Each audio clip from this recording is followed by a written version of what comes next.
Sila woman, dressed in white, sleep all day, ball all night. Sila woman, dressed in... Irma Ferrer, muchísimas gracias por venir a La Disruptiva. Muchísimas gracias a ustedes por contar conmigo. Para quien no te conozca, voy a hacer una pequeña presentación tuya. Irma Ferrer es abogada, colaboradora en medios de comunicación y fiel defensora del medio ambiente. Además, lleva más de 20 años luchando contra la corrupción urbanística y administrativa en nuestro país, pero especialmente en la isla de Lanzarote. Creo que eres, bueno, sobre todo en el archipiélago canario, bastante conocida por tu trayectoria vital y laboral, pero me gustaría saber cómo es Irma Ferrer cuando está en casa, cuando se tiene que quitar la toga, ¿no? Y estar fuera de los tribunales. ¿Quién es Irma Ferrer ahí?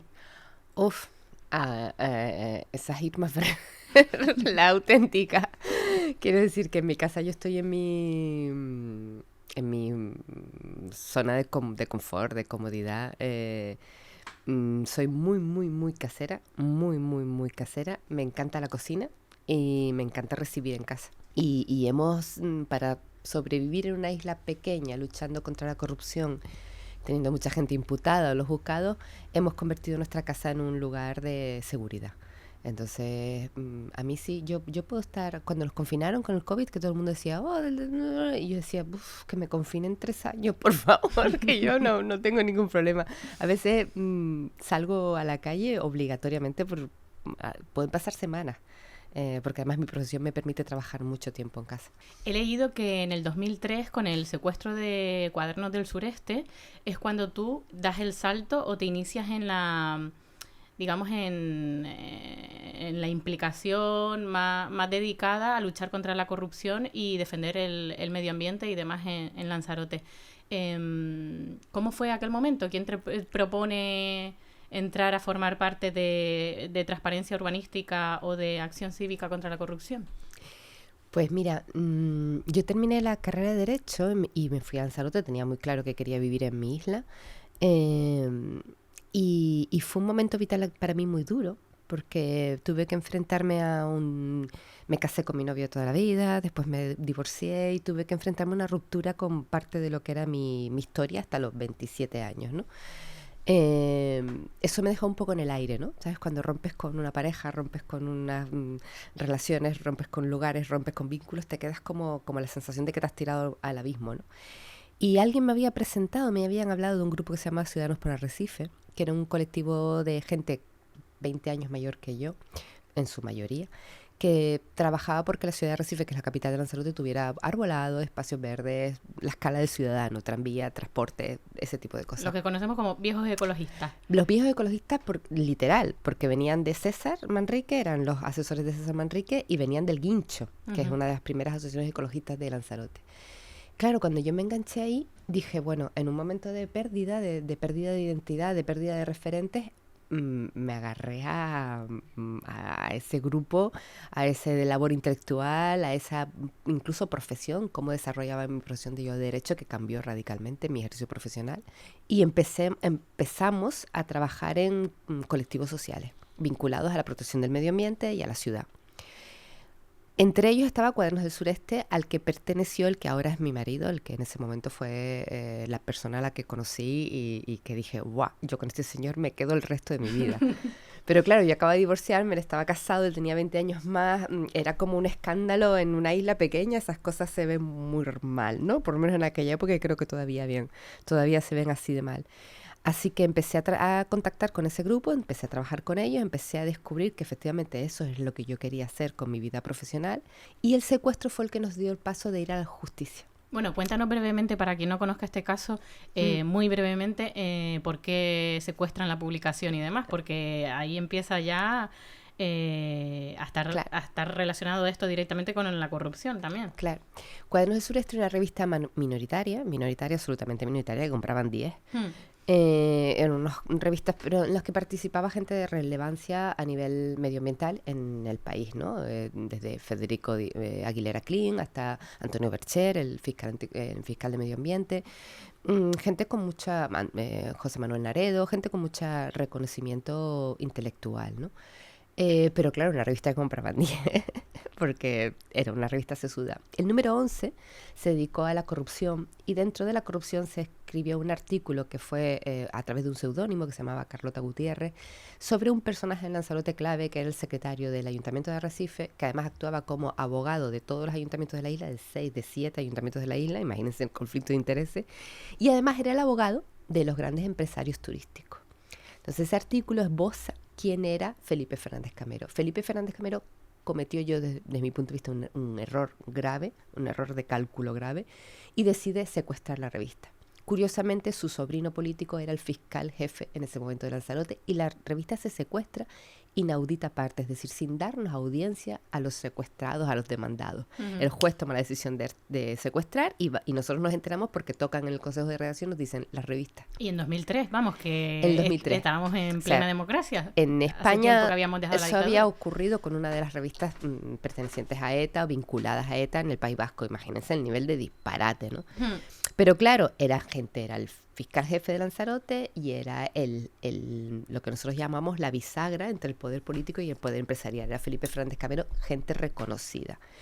Con lo cual, cuando el colectivo de Cuadernos empezó a buscar abogados y eso que habían familias, hermanos, parejas, empezó a buscar abogados para llevar este procedimiento, nadie quería enfrentarse y yo dije, bueno, claro que sí. Y finalmente ganamos el pleito en el Tribunal Supremo. Absolvieron absolutamente a Cuadernos del Sureste. El juez que secuestró desapareció. Uh-huh. En 2 semanas ya estaba fuera de la isla, curiosamente. Y llegó una jueza sustituta que levantó el secuestro y finalmente tuvimos que llegar hasta el Tribunal Supremo. Eso nos llevó a una parte del colectivo, no a todo, pero una parte del colectivo a decir, vale, llevamos años en las manifestaciones, pancartas, hablando de sostenibilidad, de cambio climático, de medio ambiente, y nos han hecho poco caso, pero cuando les hemos tocado el dinero, han saltado. Y entonces dijimos, vale, pues ahora este señor se va a comer 3 tazas. Quería una, pero nosotros le vamos a dar 3. Y entonces empezamos con las investigaciones de corrupción. Y de ahí ya llegaron los grandes casos de corrupción de Lanzarote.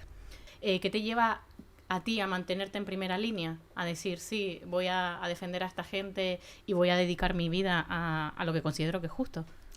Pues simplemente coherencia con tus principios, con lo que piensas, con lo que eres, ¿no?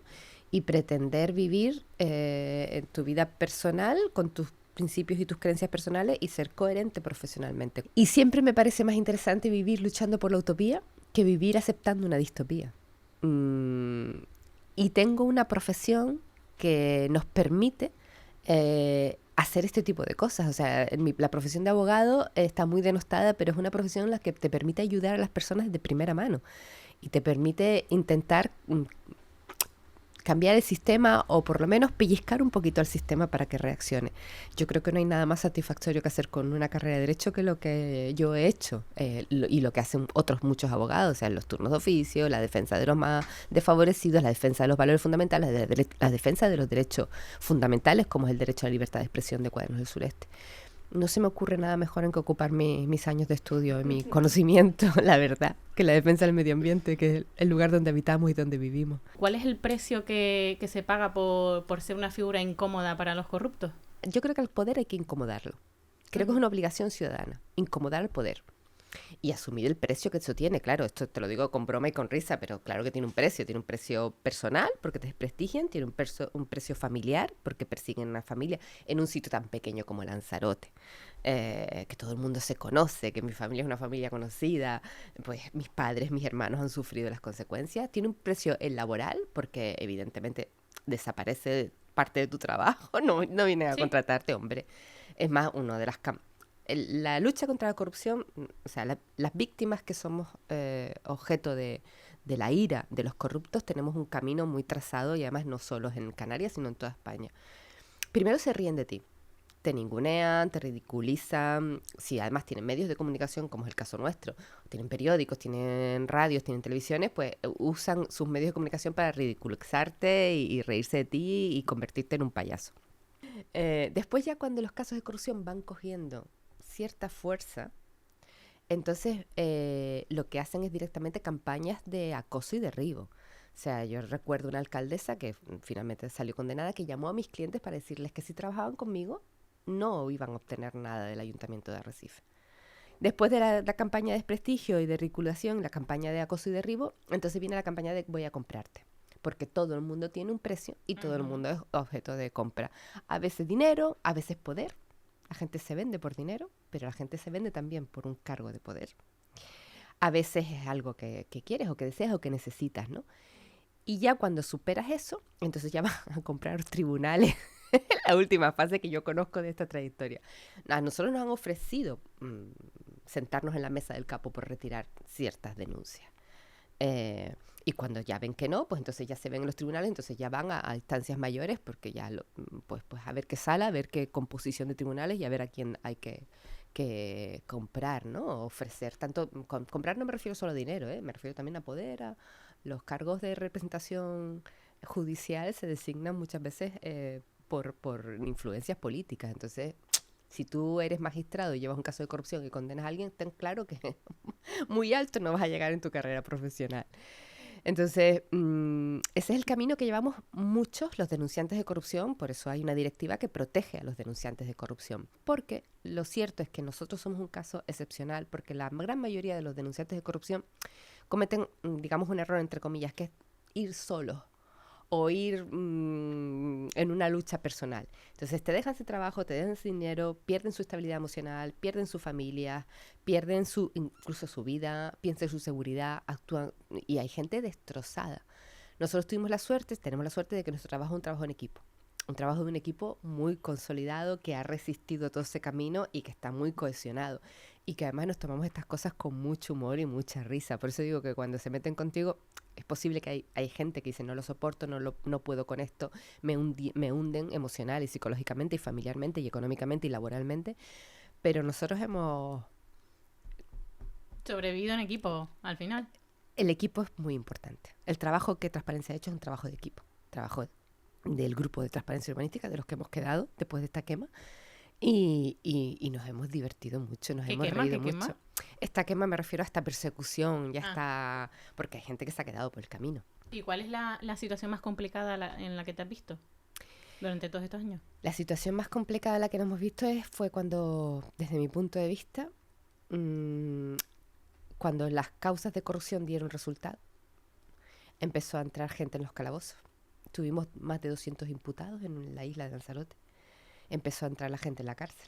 La UCO llegó y desbarató, estalló las operaciones de la Operación Unión, que fueron 12 piezas. Y ahí en ese momento, yo ahí sí que tuve un momento de mirarme al espejo y decir, Irma, párate a ver qué estás haciendo, ¿no? Porque teníamos 2 niñas pequeñas y no teníamos forma de enfrentar lo que nos venía encima, ¿no? Y yo más que por nosotros, por mi marido y por mí, que estábamos en esa guerra desde el inicio y que teníamos claro dónde estábamos y somos mayores de edad, sí que dije, tengo derecho a hacerle esto a mis niñas. Ellas las marcan para siempre, sus apellidos están marcados en la isla, saben quiénes son los hijos de quiénes son, ¿no? Uh-huh.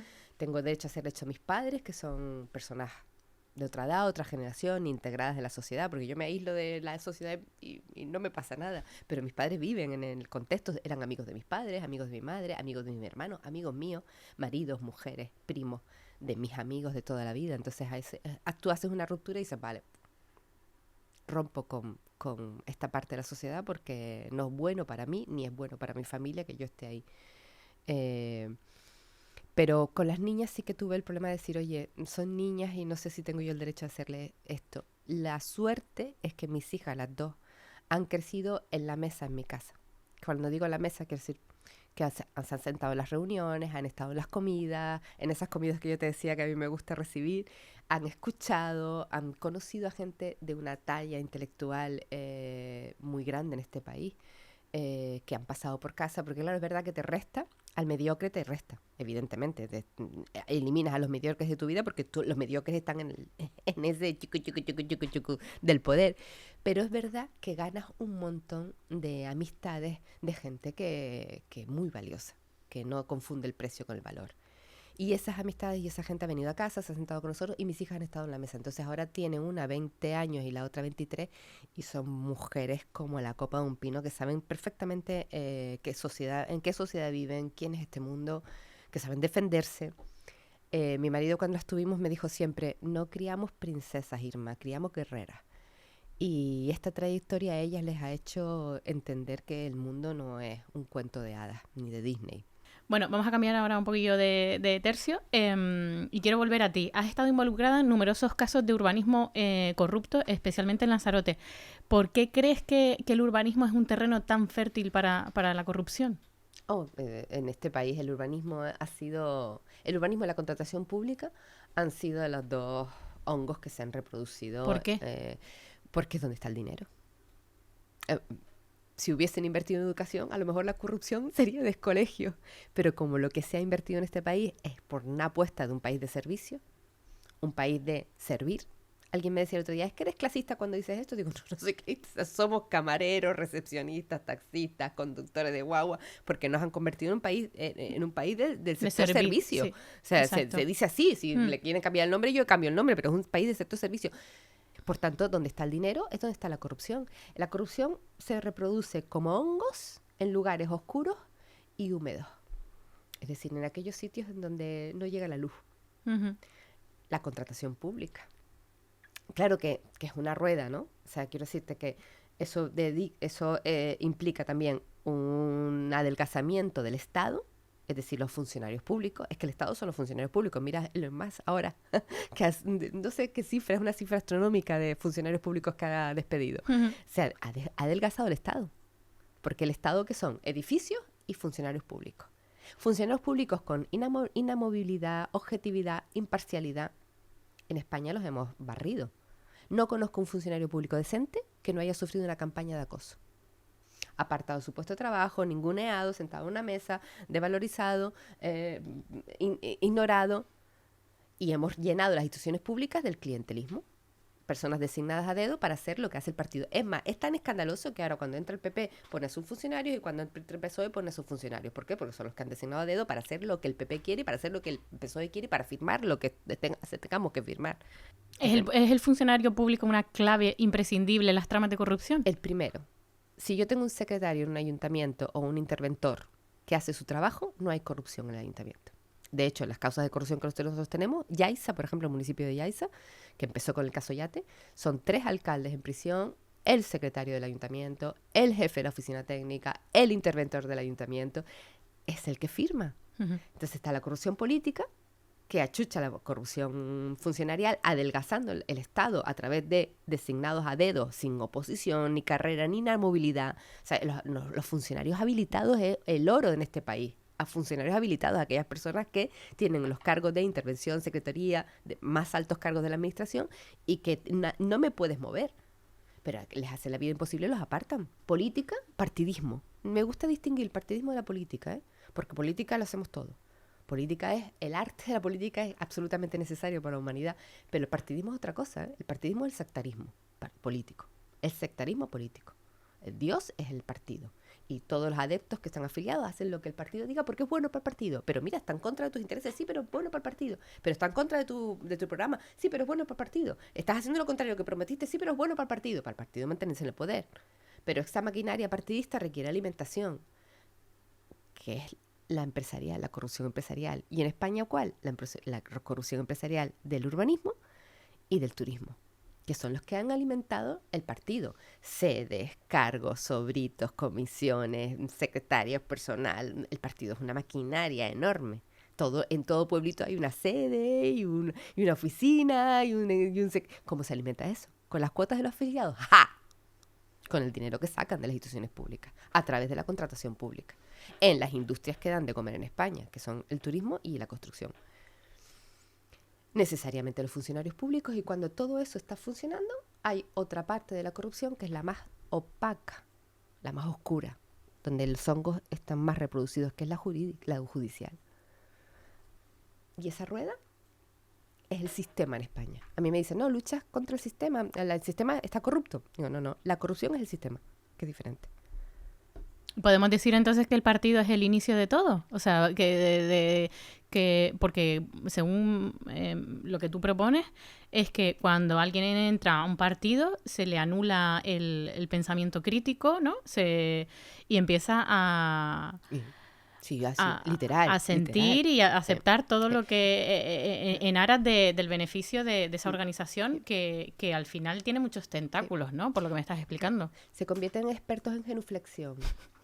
Que yo describo, alguien me decía una vez, está equivocada, ese no es el concepto de genuflexión. Digo, no, ya lo sé, es el concepto de lameculos, pero no lo voy a decir públicamente lameculos, me queda feo aquí, lo siento, perdonen.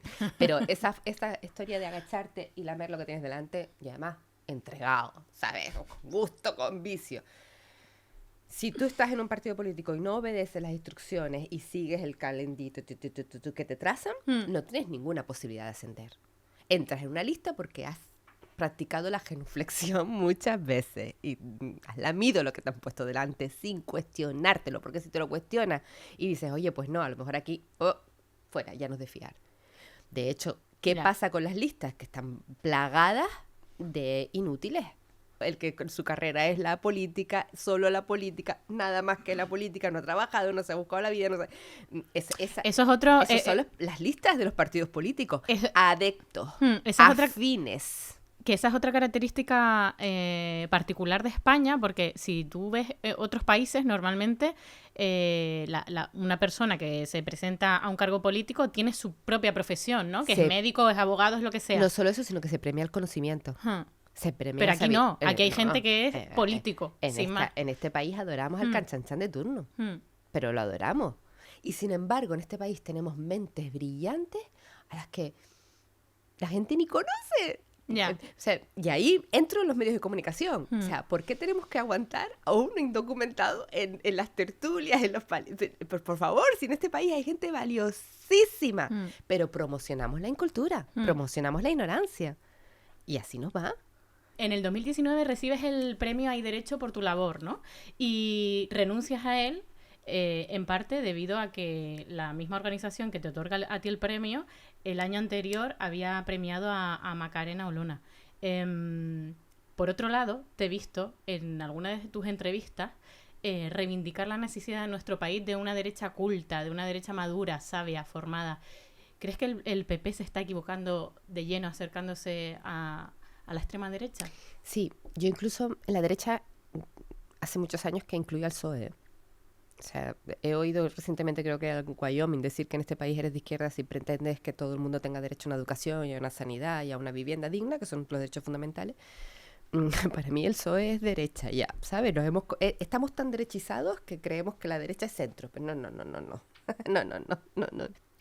España históricamente, basta leer de nuestra historia. Yo tengo la suerte de tener un padre que era licenciado en historia y daba clases de historia, y mis hermanos son los dos licenciados en historia, por tanto en mi casa la historia es como forma parte de mi abuela, de mi familia de maestros, ¿no? Y de profesores. En España la derecha siempre ha sido la más burra de toda Europa. O sea, no tenemos una derecha con formación cultural, con educación, con valores, con diría incluso rancio abolengo, ¿no? De saber estar y de...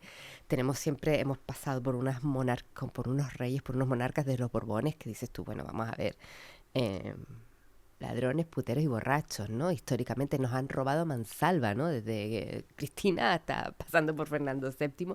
Y esta sociedad lo ha aceptado y lo ha admitido y hemos, como país, hemos vivido en un estado feudal y caciquil. Y todavía vivimos en un estado feudal y caciquil. O sea, adoramos el poder, adoramos el dinero, la ostentación. Somos muy caciques.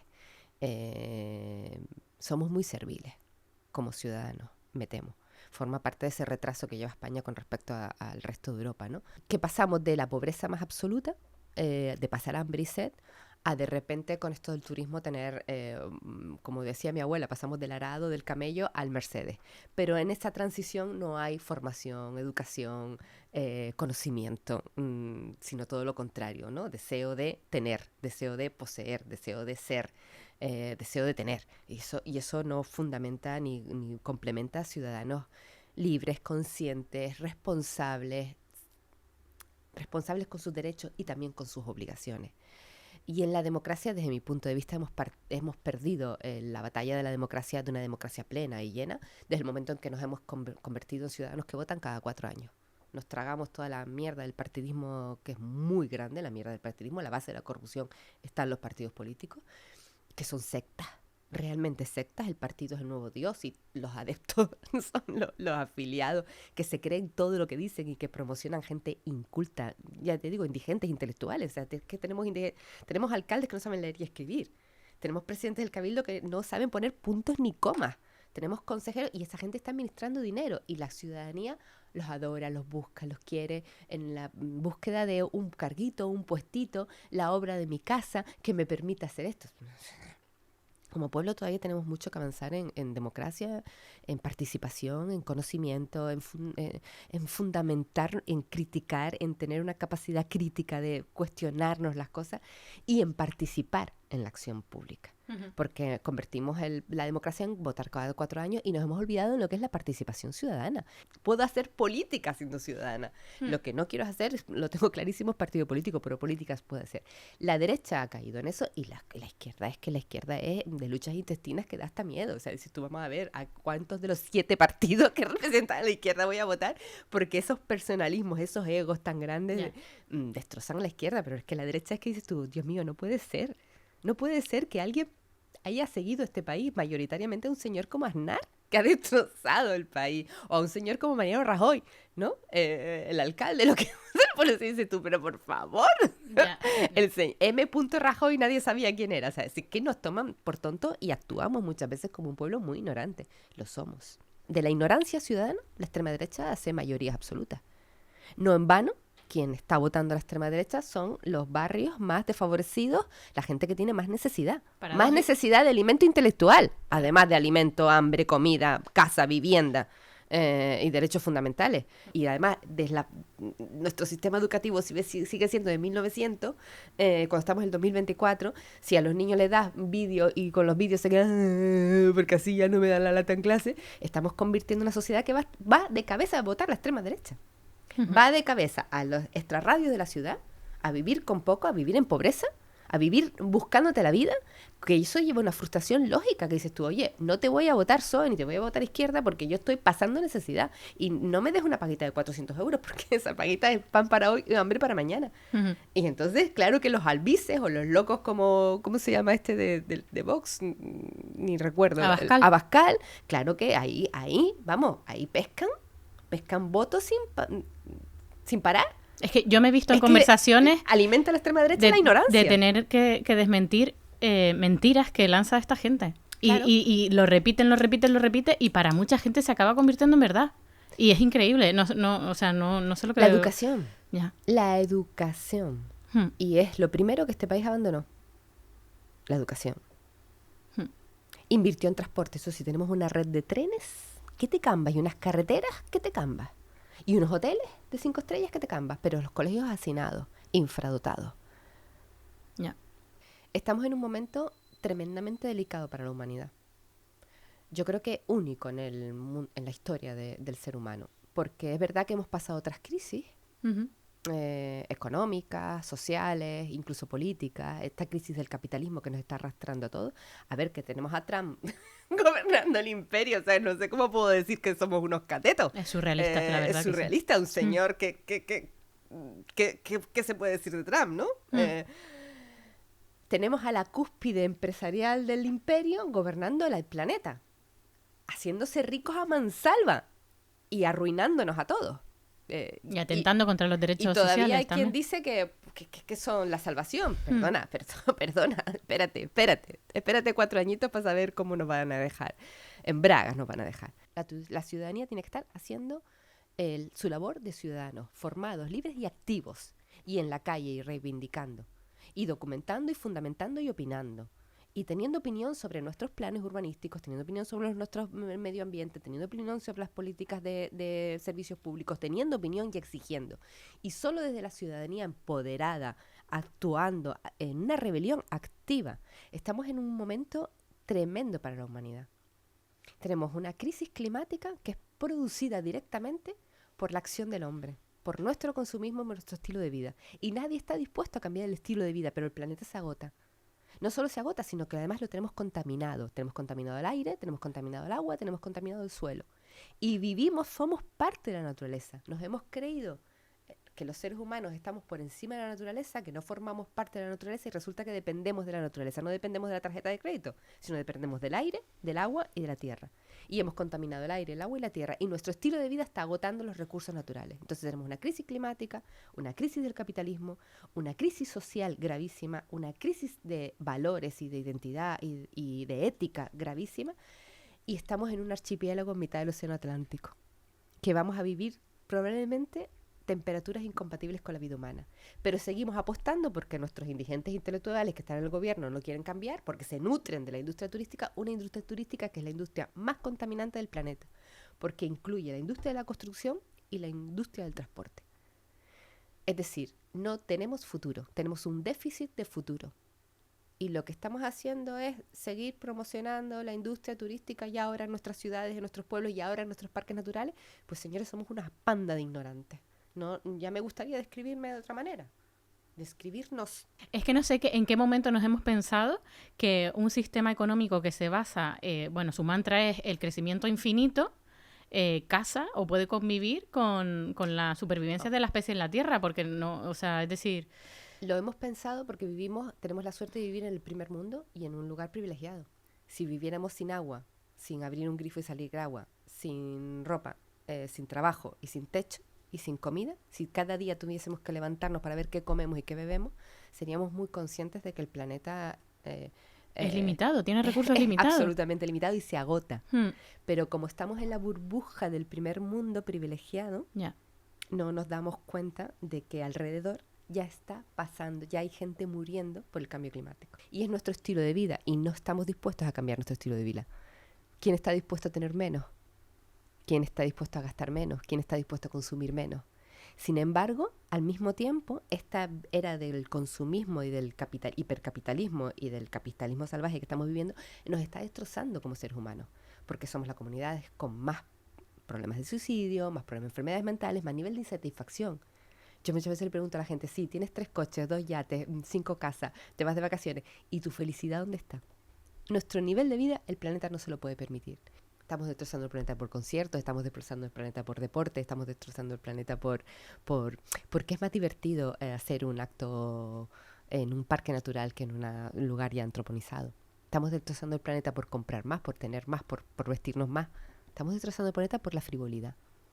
Y es triste, de 1/3 de la población. Uh-huh. En varias entrevistas te he oído decir que la corrupción mata, genera pobreza y nos hunde. Tal cual. ¿En qué se traduce esto en el día a día de un archipiélago como Canarias? Pues mira, lo están viendo ustedes aquí, en el Negrín, ¿no? Yo el año pasado tuve a mi marido muy enfermo, estuve varias veces en el Negrín. Con las manifestaciones del 20A estábamos justo ingresados y en urgencia, y cuando tú tienes una enfermedad y te pasa, y en urgencias no entras, o te quedas en el pasillo, o te quedas en la ambulancia, como está ocurriendo aquí, o no tienes cama, o no tienes profesional, mueres. ¿Y por qué tu centro de salud no está dotado? Porque el dinero no se va al centro de salud, se va a las carreteras. Uh-huh. Se va a dotar de a las carreteras en el mejor de los casos. Bueno, el asfalto es una... en el mejor de los casos, quiero decir que mejor que vaya a la carretera que no al bolsillo de un político corrupto, pero ¿no? Es que las carreteras y las rotondas son donde más comisiones se cobran, perdona. Uh-huh. Es que las rotondas, ¿por qué tenemos tantas rotondas? Es que en las rotondas las comisiones vuelan. No lo sabía. En las carreteras, ¿cuántas capas de asfalto pone? ¿No ves una calle que se abre, se inaugura, se pone y a los 6 meses vuelven a picar la calle, abrir la calle porque se olvidaron de poner la tubería? No jodan, no se olvidaron. O sea, nadie fiscalizó esa obra pública, el dinero que estaba presupuestado para la carretera, la mitad se la llevaron para pagar comisiones. Eso está documentado en los casos de corrupción. El caso de corrupción en este país, además del caso Villarejo, evidentemente, Gürtel, eran las comisiones que pagaban las empresas adjudicatarias de los concursos públicos. Sí. Ese dinero se va de restar la obra pública. Entonces, si tú tienes un hospital infradotado porque el dinero público se ha ido para hacer urbanizaciones turísticas para que sigan llegando turísticas. Cada turista en Canarias, en Lanzarote, cada turista son 3 nuevos residentes. Cada turista, me refiero a cada plaza turística. Son 3 nuevos residentes. 3 nuevos residentes son 3 nuevas familias, 3 nuevas casas, 3 nuevos coches, 3 nuevos colegios, 3 nuevos niños que van a 3 nuevas familias usuarios del servicio público. Cuando tú alimentas la industria turística, que alimenta a la población soberanamente, que alimenta además al reclamo del trabajo, y lo que haces es restar a la educación, restar a la justicia, restar a la sanidad, lo que estás es infravalorando los servicios públicos que esa población que está creciendo exponencialmente conforme crece el turismo, va a necesitar. Si además el dinero público se va en pagar las comisiones de partidos políticos y en pagar las comisiones que se lleva el empresario, si además, como nosotros tenemos documentado, las empresas turísticas están infracapitalizadas, o sea, el dinero no está en las empresas turísticas, el dinero está en los paraísos fiscales. Las empresas turísticas se descapitalizan desde el momento que terminan el hotel. Voy a poner el ejemplo de Playa Blanca. La urbanización no estaba terminada, ni siquiera el tratamiento del agua. Por eso vertemos agua al mar, contaminada, las aguas fecales directas. ¿Por qué? Porque no hay infraestructuras que se han terminado. Un urbanizador turístico, en un plan parcial turístico, lo primero que tienes que hacer es terminar la urbanización. Es decir, asfaltado, encintado de acera, alumbrado público y tratamiento de agua. Cuando está la urbanización hecha, usted construye el hotel. Y entonces yo, cuando veo tu urbanización terminada, yo ayuntamiento veo tu urbanización terminada, digo, venga, te doy la licencia para el hotel. Porque ya tienes el asfaltado, ya tienes el alumbrado público, ya tienes el encintado de acera, ya tienes el tratamiento de las aguas pluviales y fecales, completa. La depuradora, etcétera. Cuando el ayuntamiento no ha fiscalizado eso, y no lo ha fiscalizado en Fuerteventura, no hay un plan parcial recepcionado. Cuando el ayuntamiento no ha fiscalizado eso, ¿qué ha hecho el empresario turístico? Lo que la sentencia ya te llama el urbanismo del promotor. O sea, ha desarrollado urbanísticamente lo que el promotor ha querido, sin ningún control ni fiscalización de los ayuntamientos. Entonces, ¿qué ha hecho el empresario turístico? Ha construido ese hotel y ha abierto ese hotel. Y la urbanización nunca la ha terminado, pero esa empresa turística que tenía que haber hecho la urbanización ya está descapitalizada. En concurso de acreedores, desaparecida. Hay incluso casos en donde se llama, por ejemplo, Playa Blanca 1, Playa Blanca 2, Playa Blanca 3, Playa Blanca 4. Playa Blanca 1 es la que tenía que urbanizar y ahora tenemos Playa Blanca 5. Vete a buscar a Playa Blanca 1. ¿Qué hace el ayuntamiento entonces? Tener que cubrir los costes de esa urbanización. Terminar con el encintado de acera, con dinero público. Con dinero de todos, Con claro. dinero nuestro, de los impuestos. Pero eso, claro, a espaldas del ciudadano, en contra del ciudadano. Eso es lo que se llama la corrupción urbanística. Yo la llamo el urbanismo criminal, porque nos mata, claro que nos mata. Nos mata en los pasillos de los hospitales. Nos mata de hambre. Nos mata en suicidio. Claro que nos mata la corrupción. Me refiero a que cuando tú estás enfermo y vas a un hospital, no hay un especialista que te atienda. Bueno, o no hay impuestos suficientes para luego poder reinvertir en infraestructura. O no hay un hospital, o no hay un hospital. Ya. Tú sabes que en las islas pequeñas los enfermos de cáncer tienen que trasladarse Lo sé, sí. a las 7 de la mañana, cogen en Vinter a aquellas personas enfermas y se vienen aquí a someterte a tratamiento de quimio y radio porque en Lanzarote no pueden. Y vuelven a las 5 de la tarde ya en silla de ruedas, agotados, con un familiar que ha perdido el día para eso. Si eso no es urbanismo criminal del que mata, que venga Dios y lo vea. Bueno, en este ambiente de corrupción generalizada, porque hemos visto históricamente que al final la corrupción ha tocado a partidos de izquierda, de derecha y de... Bueno, hay muy pocas excepciones, las hay que decir, para ser justos, que hay excepciones. Sí.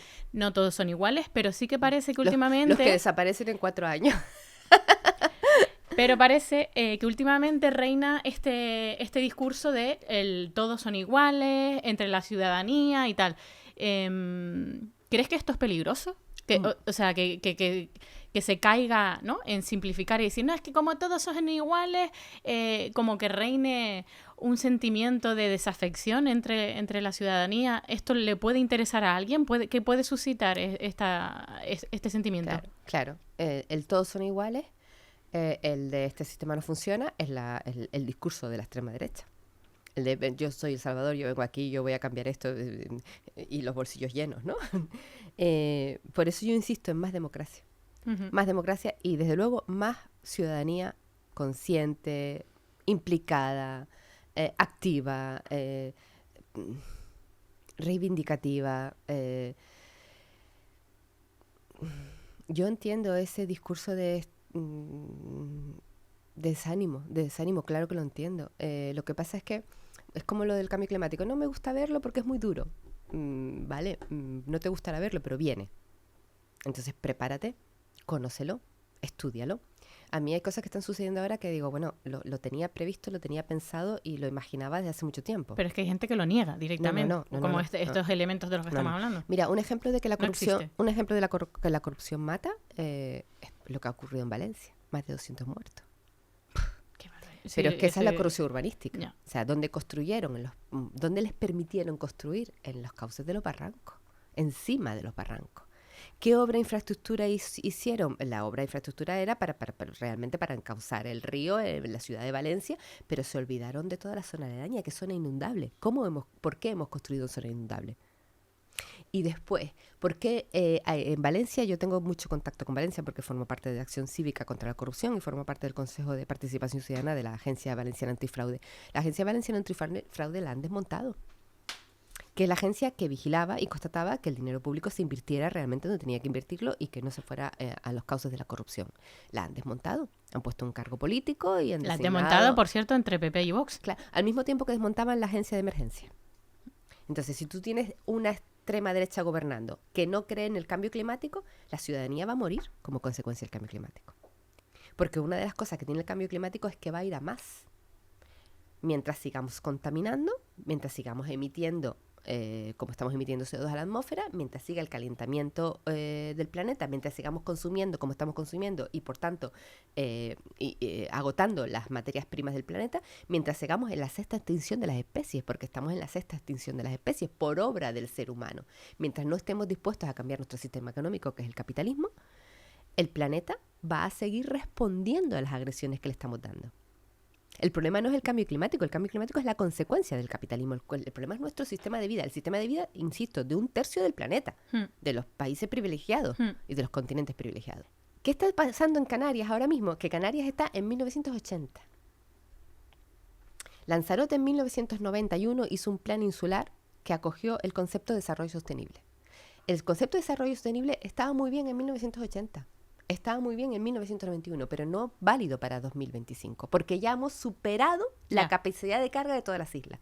No solo porque no hemos invertido en infraestructuras necesarias, sino porque es que las islas tienen una capacidad. Es lo mismo que ocurre con el cambio climático del planeta. No puedes tener un sistema económico que cree que los recursos son ilimitados en un planeta limitado. Y eso es una verdad como un castillo. Yo te digo mi opinión, pero es verdad que el planeta es limitado y los recursos son limitados y los hemos agotado. Pero además tienes que añadir que el desarrollo sostenible era un concepto de 1980, en donde a lo mejor Canarias hubiese tenido alguna oportunidad, pero se perdieron las oportunidades.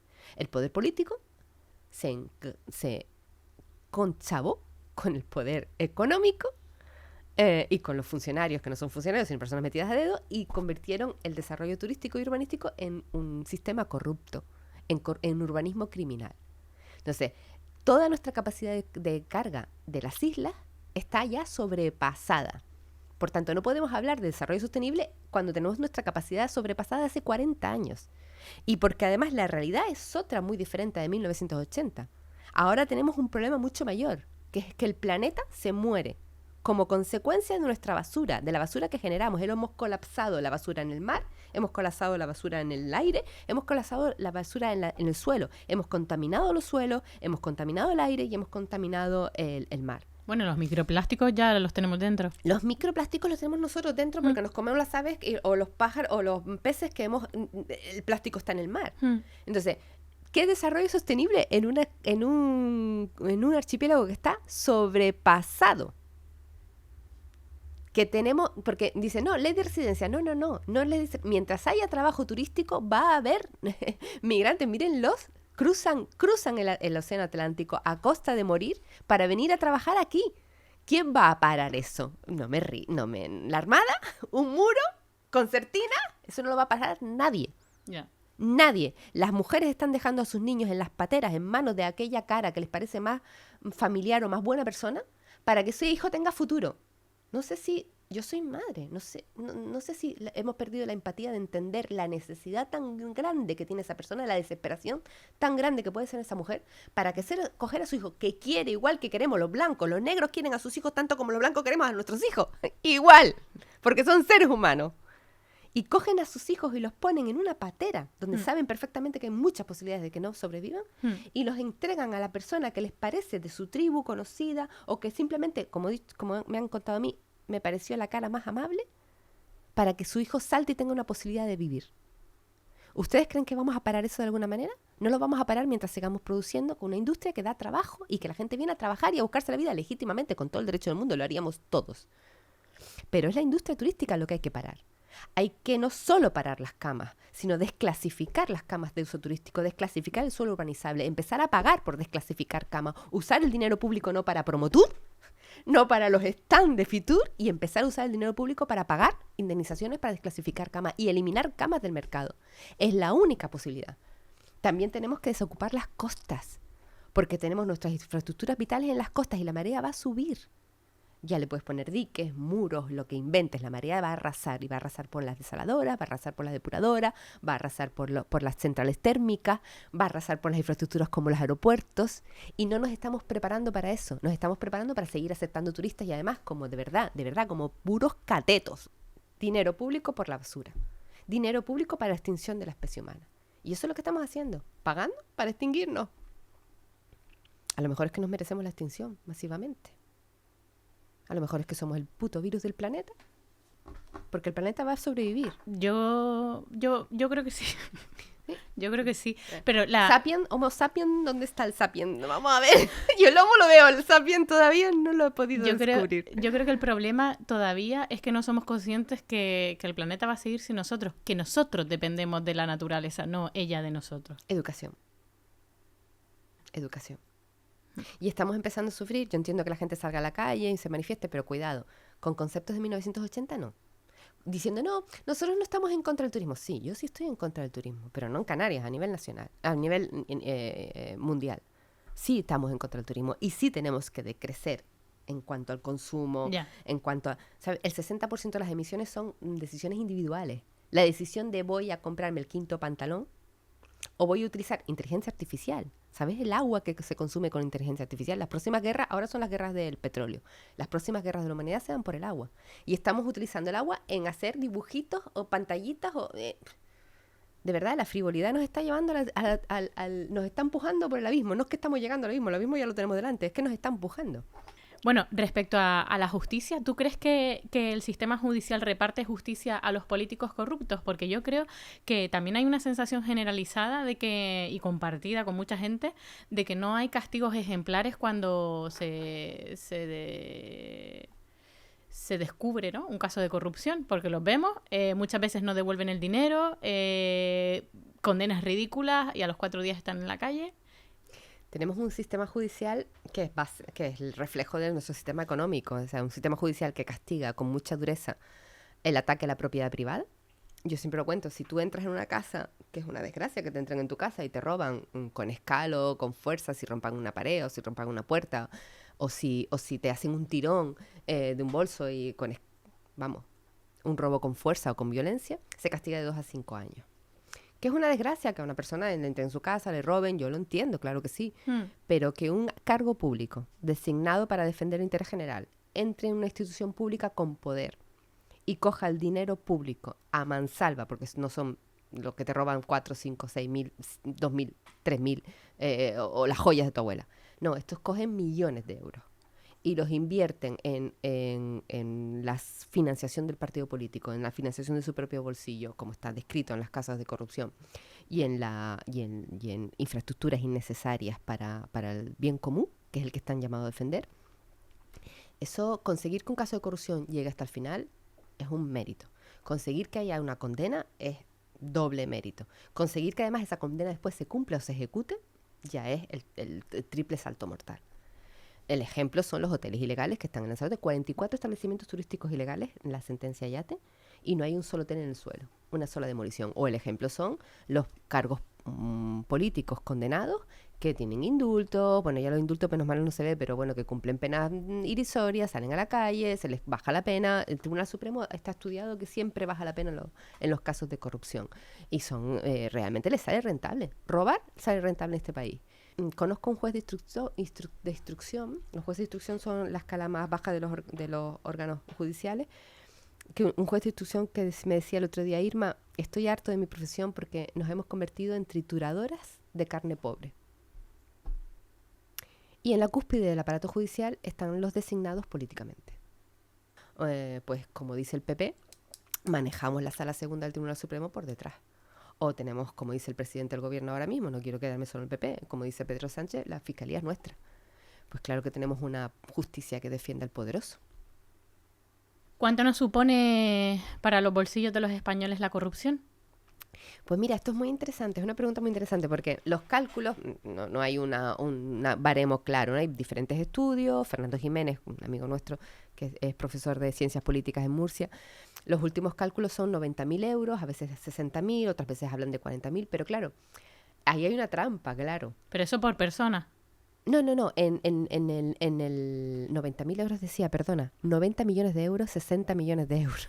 Perdona, claro, la cifra, no, lo que te he dicho. 90 millones de euros, 60 millones de euros en gasto de corrupción. Pero que claro, eso sería más o menos, para hacer un ejemplo que controlemos todos, el presupuesto de educación anual. Todo el presupuesto de sanidad, por ejemplo. Mira qué bien.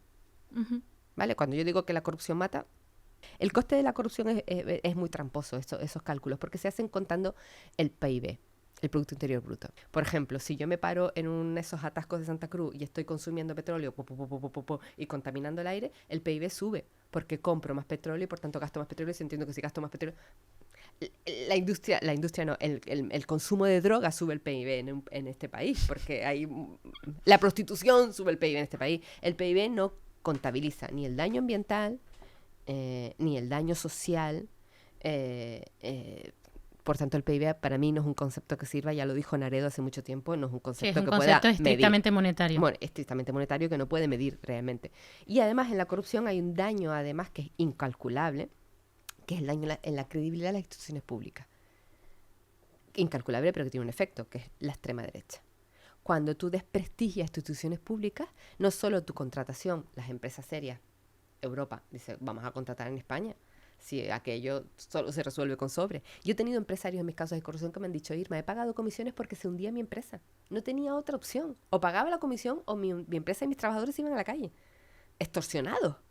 Entonces, ese descrédito de las instituciones públicas, esa falta de confianza en la contratación pública hace que, desde luego, perdamos todo, y eso es difícilmente cuantificable. ¿Crees que hay una cultura del silencio que protege la corrupción institucional? La omertá. Se llama así. La omertá es el silencio de la corrupción. Es un concepto siciliano. y vivimos en la pequeña Sicilia. El miedo a las represalias, el miedo a las consecuencias. Eso es, a ver, a mí me han contado en la barra de un bar, Lanzarote, por ejemplo, mucha gente dice, no, Lanzarote es la isla donde más corrupción hay. No, cuidado. Para nada. Y conozco Fuerteventura, y conozco Gran Canaria, conozco Tenerife, conozco el Hierro y La Gomera. Es donde más corrupción se ha perseguido. Exacto. Y se ha visibilizado, pero no es donde más corrupción hay. Pues, la corrupción judicial no se conoce porque no tiene luz sobre ella, porque los jueces se protegen. Es como la corrupción en los médicos. Vete tú a conseguir que se te reconozca una negligencia médica cuando son los médicos los que se protegen entre sí, corporativismo, los jueces se protegen entre sí, se protege la institución. Por lo tanto, la corrupción no se persigue, pero ¿eso significa que no haya corrupción? No, eso significa que está todavía en donde crecen los hongos, oscura y húmeda. El miedo, además el miedo paraliza. Es uno de los problemas que tiene esta sociedad, que está paralizada por el miedo, y es uno de los mecanismos de control de la sociedad. La única forma de enfrentar el miedo es activar el activismo, la participación, enfrentar el miedo con el activismo. La acción. La acción. Por eso llamo yo a una rebelión ciudadana, activa, pacífica, también. Me gustaría saber si hay algún elemento en común en todos los casos de corrupción y cómo es el perfil psicosocial de estas personas, del corrupto. Pues más breve imposible. Yo creo que de los ciudadanos deberíamos leer a Vicente Garrido cuando habla del psicópata, y a Vicente Garrido su último libro del psicópata integrado. Poco más que decir. Poco más que decir. O sea, el nivel de psicopatía que hay en nuestra sociedad y el nivel de psicopatía que hay en esas instituciones públicas tan honrosas que tienen tanta alfombra roja y tanta escultura y tanto cuadro. Bueno, tú te he visto comentar también que tú has llegado a oír conversaciones de de esta gente. Las en conversaciones, casos o sea, que has llevado tú. Sí, yo muchas veces me dicen, no, es que esto les merece la pena. No, es que son felices. Los que yo he visto en los casos de corrupción, lo que más me ha llamado la atención de todos los casos de corrupción no es ni el dinero que se veía, ni las compras, ni las ventas, ni el precio de la gente. Eso lo sabía, lo ves en el ser, lo conocíamos. Lo que más me ha sorprendido es la degradación del ser humano. Infieles a sus familias, infieles a sus parejas, no conocen a sus hijos, traicionan a sus amigos, traicionan a sus socios, se pasan el día extorsionándose. O sea, yo recuerdo conversaciones como, si no me das este concurso, no te voy a dar este dinero, si no me pagas esto, no tal, con llamadas como, quiero un Rolex, no, ahora este no lo quiero con números romanos. Bueno, eso no fue llamada, eso fue directamente. O sea, una degradación tan enorme del ser humano que nos daría miedo. Conversaciones como un director de banco con un empresario turístico diciendo, oye, que tienes aquí un agujero negro. Y el empresario turístico, es que el cabildo no nos suelta las licencias turísticas. Y el empresario y el director de banco decir, vamos a apretar económicamente al cabildo para que suelte las licencias turísticas. Y dices tú, vaya unos psicópatas de manual. Son tan pobres que solo tienen dinero. Ya. Que solo tienen dinero. En relación con lo que acabas de decir, te he escuchado decir que la vida que merece la pena ser vivida transita en los límites del sistema. Explícanos esto. Sí. A mí me salvó después de estar del caso Stratus, que fue de la segunda pieza del caso Stratus. En la primera pieza condenaron a todas las personas, menos a Juan Francisco Rosa. En la segunda pieza los absolvieron a todos. Fue un juicio durísimo que duró aquí en Las Palmas con la Audiencia Provincial de Las Palmas, sección sexta. Fue un juicio durísimo. Desde el primer momento fue muy duro. Y justo llegó la pandemia. Y entonces me llamó una amiga que me dijo, oye, Irma, la red de solidaridad con el inmigrante. Y yo decía, yo de extranjería no sé nada, pues aproveché la pandemia para estudiar extranjería. Ya llevaba años en prisión asesorando a presos con una ONG que se llama Derecho y Justicia. A mí me ha salvado mi estabilidad emocional, es gracias a los apoyos a trabajos como Derecho y Justicia, con asesoramiento de presos. Ver a gente que lo da todo, que ayuda y no tiene nada. Migración, presos, fíjate los límites. Eso, ese contacto con el ser humano, de lo mismo que he hablado tan mal del partido político, del partidismo, del poder y de los empresarios, tengo que hablar muy bien de la ciudadanía que trabaja en salud mental, que trabaja en indigencia, que trabaja en igualdad, que trabaja en discapacidad, que trabaja en preso. Ahí es la esperanza del ser humano. Esa es mi esperanza y yo la he visto y a mí me ha salvado la vida. Me ha salvado emocionalmente decir, vale, seguimos, nos levantamos cada mañana y vamos a ver qué podemos hacer. A ver cómo podemos tocar los cojoncitos al poder un poquito más. Irma Ferrer, un inmenso placer. Muchísimas gracias por venir. Muchas gracias a ustedes por dedicarme este ratito. Dressed in white, sleep all day.